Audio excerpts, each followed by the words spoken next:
Callisia repens versus Tradescantia.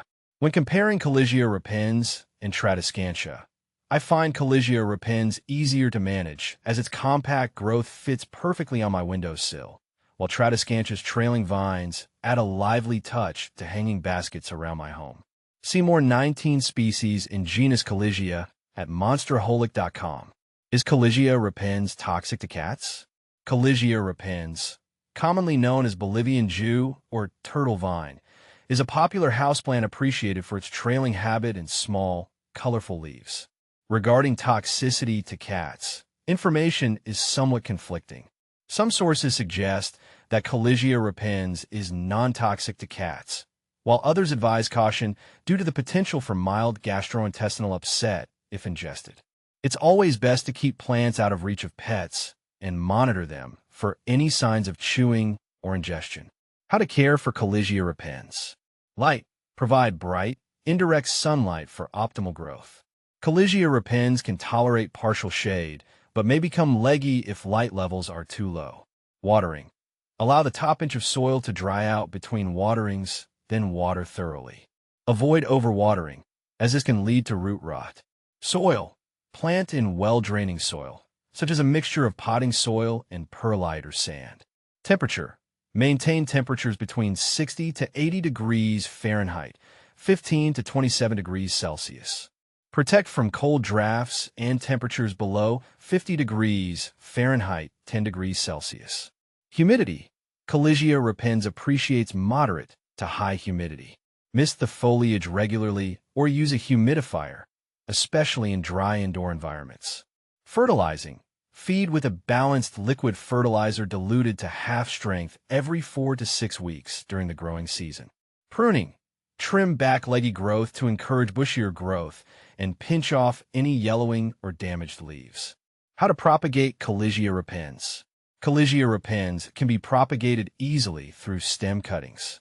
Select a healthy stem. Choose a healthy stem with several nodes. Cutting.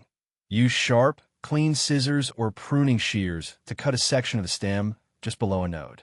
Remove lower leaves. Remove the lower leaves from the cutting, leaving a few leaves at the top intact. Planting. Plant the cutting in moist, well-draining soil or place it in a glass of water. Keep the soil consistently moist or change the water regularly. Rooting. Roots should develop within a few weeks. Once roots are established, transplant the cutting into a pot with potting soil. Is Callisia repens a succulent? Callisia repens is often classified as a succulent due to its ability to store water in its leaves. However, it is more accurately described as a trailing or creeping herbaceous perennial. Is Callisia repens a Tradescantia? Callisia repens is not a Tradescantia. However, it belongs to the same family, Camelinaceae. It is often confused with certain species of Tradescantia due to similarities in appearance and growth habit. Can Callisia repens grow in water? Callisia repens can root in water, making it suitable for propagation by placing stem cuttings in a glass of water until roots develop. However, it is best to transplant rooted cuttings into soil for long-term growth and health.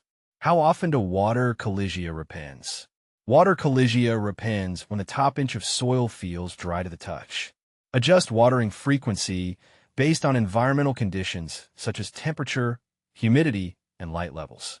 Be cautious not to overwater, as this can lead to root rot. How to prune Callisia repens. Prune Callisia repens to maintain its desired shape and encourage bushier growth.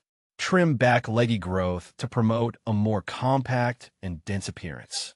Pinch off any yellowing or damaged leaves to improve the plant's overall appearance. Prune selectively to encourage branching and new growth from the nodes along the stems. How to root Callisia repens. To root Callisia repens, take a stem cutting from a healthy plant. Remove lower leaves to expose a node. Place the cutting in water or moist soil. Keep the cutting in a warm, bright location. Roots should develop within a few weeks, after which the cutting can be transplanted into soil.